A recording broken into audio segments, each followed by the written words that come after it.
इस माह रबीउल अव्वल में यही पैगाम है कि अगर इत्तेहाद करना है। अरे दानिश भाई जल्दी आओ यार। भाई आगे चलिए रुकिए रुकिए बाद में जाइएगा, कुछ सवाल लेके आए हैं। हाँ बोलिए क्या बात है। ये बताइए आप लोग देवबंदी वहाबी शिया नफजी से इत्तेहाद क्यों नहीं कर लेते हैं? अरे आप इत्तेहाद की बात करते हैं, हम देवबंदी वहाबी से इत्तेहाद कैसे कर लें? हम तमामी अहले सुन्नत का अकीदा है कि नबी खैरुल बशर हैं। और ये वहाबी देवबंदी का अकीदा है कि हुजूर हमारी तरह बशर हैं, हुजूर हमारे बड़े भाई की तरह हैं। कुछ लोग कहते हैं उलमा देवबंद रसूलुल्लाह को अपने जैसा इंसान कहते हैं, इस बारे में वजाहत फरमाएं। झूठ कहते हैं, कज़्ज़ाब हैं, बहतान है, इल्जाम लगाते हैं। रसूलुल्लाह को जो अपने जैसा इंसान कहते हैं, हम सारे मुफ्ती मिलकर फतवा देते हैं वो काफिर है, बेईमान। सारे इत्तेफाक है, ये सारे उलमा का इत्तेफाक। कौन कहते हैं हमारे जैसे इंसान? हमसे गुनाह होते हैं। Wake up to reality. आपने सुना देवबंद के एक आलिम मुफ्ती अब्दुल वाहिद कुरैशी साहब ने अभी क्या कहा। इन्होंने दो बातें कही।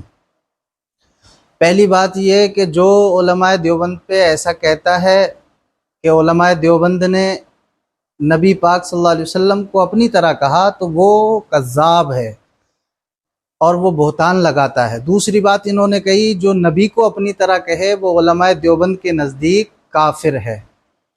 आइए मैं आपको किताब दिखाता हूँ इन्हीं के घर की, और इन्हीं के एक मौलवी जिसका नाम शाह इस्माइल देहलवी है, उसकी किताब है तक़वियतुल ईमान, जो मकतबा नईमिया यूपी से छपी है।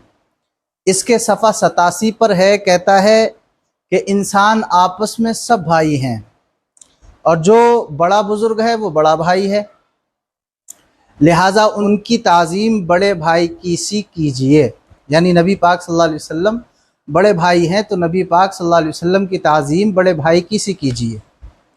आगे लिखता है कि औलिया, अंबिया और इमामज़ादे, पीर, शहीद वग़ैरह ये सब इंसान हैं, अल्लाह के बंदे हैं, लिहाजा हमारे भाई हैं।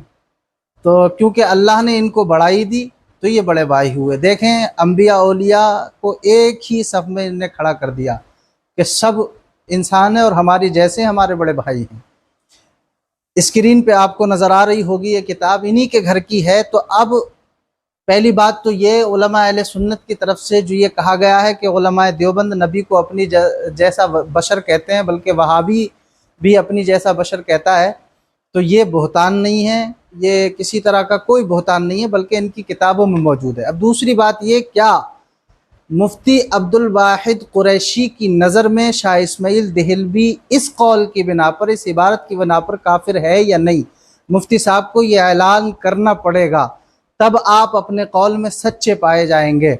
अगर आपने ऐलान नहीं किया तो फिर हम समझ जाएंगे कि आप लोगों को गुमराह कर रहे हैं और लोगों को दीन से हटा रहे हैं, भटका रहे हैं, भटकाने का काम कर रहे हैं। और आखिरी बात मेरी ये है कि पूरी वहाबियत और देवबंदियत को चैलेंज है, चूँकि 12 रबीउल अव्वल शरीफ आने वाला है, पूरी वहाबियत और देवबंदियत को चैलेंज है। आप हमसे कुरान और हदीस से सबूत मांगते हैं ना, जश्न ईद मिलादुन नबी मनाने का, आपसे चैलेंज है कि आप कोई भी कुरान की एक आयत या एक हदीस दिखाएं जिसमें मिलादुन नबी सल्लल्लाहु अलैहि वसल्लम मनाने को नाजायज़ कहा हो या किसी हदीस में मना किया गया हो। टाइम क़यामत तक है।